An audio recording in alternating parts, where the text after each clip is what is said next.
Hey vlog! I am at Warwick Castle as promised, so I figured I would start off this vlog. You're gonna hear kids in the background of this vlog because it's an open plan lodge, so I have no say on the matter. They also live here for the time being. But I am going to be reading Queen Bee, hopefully tonight and tomorrow morning, throughout this vlog. I chose this one because it is a novella. There is a section in Warwick Castle that is dedicated to Henry VIII and his wives. There's like wax figures and stuff because he came here on Progress when he did his like tour of England with Catherine Howard. So because he's been here, we must all hail Henry VIII. So I thought I would bring a Anne Boleyn book. Why not? I know this is a novella that is part of a series, but it is a prequel, so I'm hoping that it will be okay for me to read this because this is part of the Her Majesty's Royal Coven series, and as far as I'm aware, this is like discussing the foundation of it. So I don't think it will be too much of a problem for me to read this first and then read the other books in the series when the trilogy is concluded. So it is dinky. It's only 168 pages, which is the intention because I literally need to read it in like a night and a morning. I am really excited for this because this is a series I've been really looking forward to. So I am hoping that I will love the book and then be super excited for the series. So this is about the foundation of Her Majesty's Royal Coven. So Anne Boleyn, at the very beginning of this book, I'm fairly certain it is her execution. And then we are following Lady Grace Fairfax, who is seemingly the best friend, maybe lover of Anne Boleyn. And she's trying to figure out who betrayed Anne Boleyn and is also potentially the foundation, Her Majesty's Royal Coven. I think there might be a witch hunty element to it as well. I'm hoping that Henry is just like a really conniving, disgusting villain because I always love Henry and the villain wrong. I don't know much else about it, so I will check in when I'm halfway and then I'll check in at the end. And this vlog is going to be like 90% B-roll. You're welcome.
So it's late and I'm feeling really lazy, but I thought I would check in because I am now halfway through Queen Bee and I'm gonna go to bed.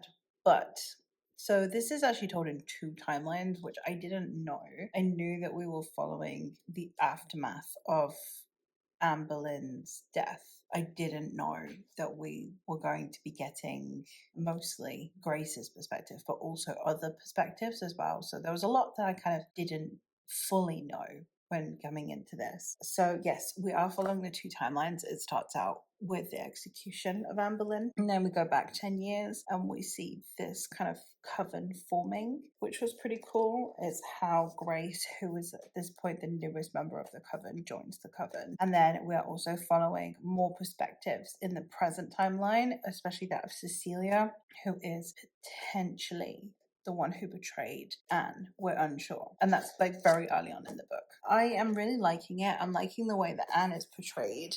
I really like also that we had like a brief moment of almost the criticism that we have of society when women, quote unquote, sleep their way to the top. That it's a criticism against women, not against men, and things like that. And the way that we hate women that are like that are pitted against other women, as though it isn't men that are pitting them against each other. So that was pretty cool. I liked those conversations. I am liking Grace. I'm not loving Grace.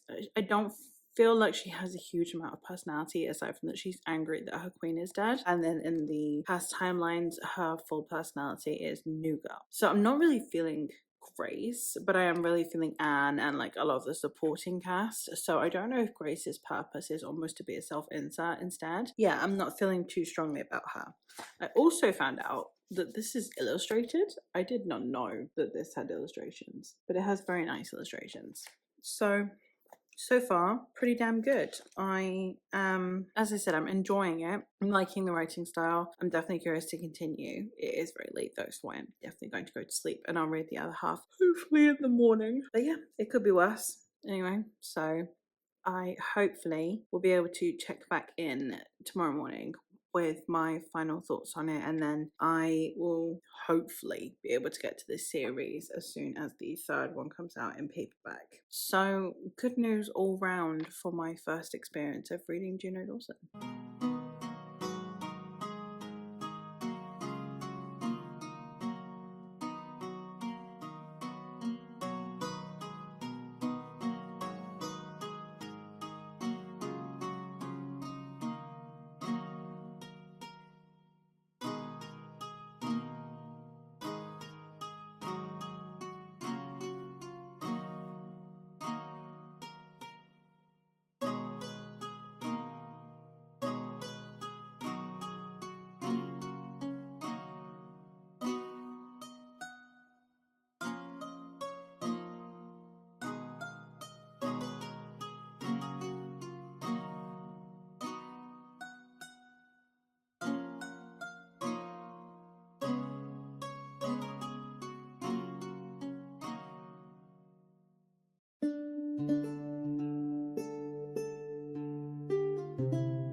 Good morning, vlog. I have now finished Queen Bee. I've literally just finished it, actually. I did really enjoy this, and it definitely makes me want to read the rest of the series. I did find that it did a good job of finding the balance between hero worshipping and vilifying Anne Boleyn, because throughout history she has been both. She has been the villain, the seductress, the intemperate. Other points she has been deemed an icon of feminism, of women taking power. She has been deemed a victim. So many different angles are constantly pitched about Anne Boleyn, who at the end of the day was a woman in a man's world. And I think they did a really good job of portraying her as being this ambitious woman, as someone who was trying possibly too hard to amass power and strength, while at the same time someone who was human, someone who could be deemed a hero.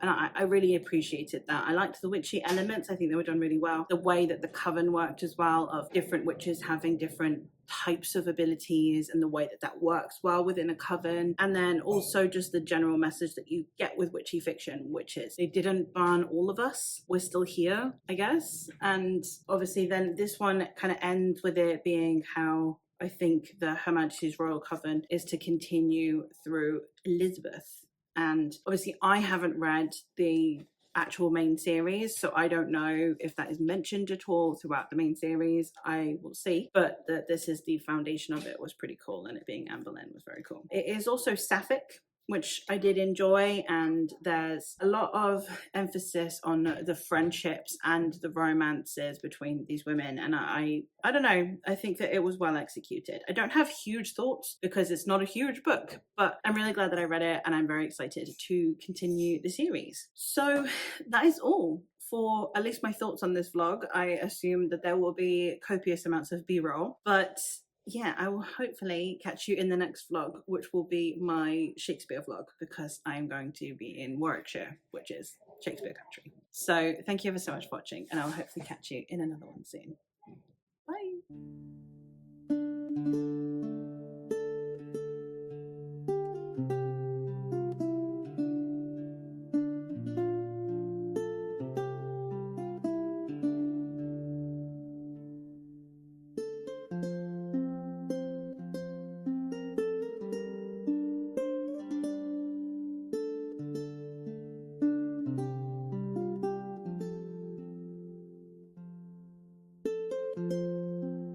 Hi, Editing Faye nipping in here because I realized that while I did most all of the filming of the bookish updates for Warwick Castle in the lodge, which was the night before I actually went round the castle, I haven't never really got to talking to you about the things that we did in the castle. And I did have a few people kind of curious about staying at the castle and stuff, so I thought I would just do a quick rundown of what we did and what things you can see there for anyone who is interested, either because you're in the UK or if you want to go travel to the UK and it's somewhere you're curious about. So we arrived there and we got into the lodge, and with staying in the lodge you get a day pass for the castle, you get the night that you're staying there, you get to meet the knights. So if you're going as a family, you get to go meet some actors that are playing as knights, who then do some like sparring, and they kind of talk to the kids about the weapons that they're using and the sparring techniques. And then they also have a bedtime story where they tell some kind of heroic story to the children. We had that the night that we arrived. Then the following day we managed to go, we got a breakfast included, and it was not stingy. It was a full buffet breakfast, sausages, bacon, all of the typical full English stuff. Beans, yes, Americans be horrified. It was really good, all you can eat kind of buffet thing. We literally didn't need lunch. It was fabulous. And then we went to the castle. At the castle we got to see 3 different shows. So the first one we saw was a trebuchet, where they explained to you how they loaded it. So they had like men inside the wheel that they spin to pull it back and load it, and then we see them launch it. You get a whole explanation of how it works, the potential dangers involved, the different methods that were used, the different things that they would be catapulting, etc. That was very cool. The next thing that we saw was you get to see the jousting. Oh wait, no, we saw 4 shows.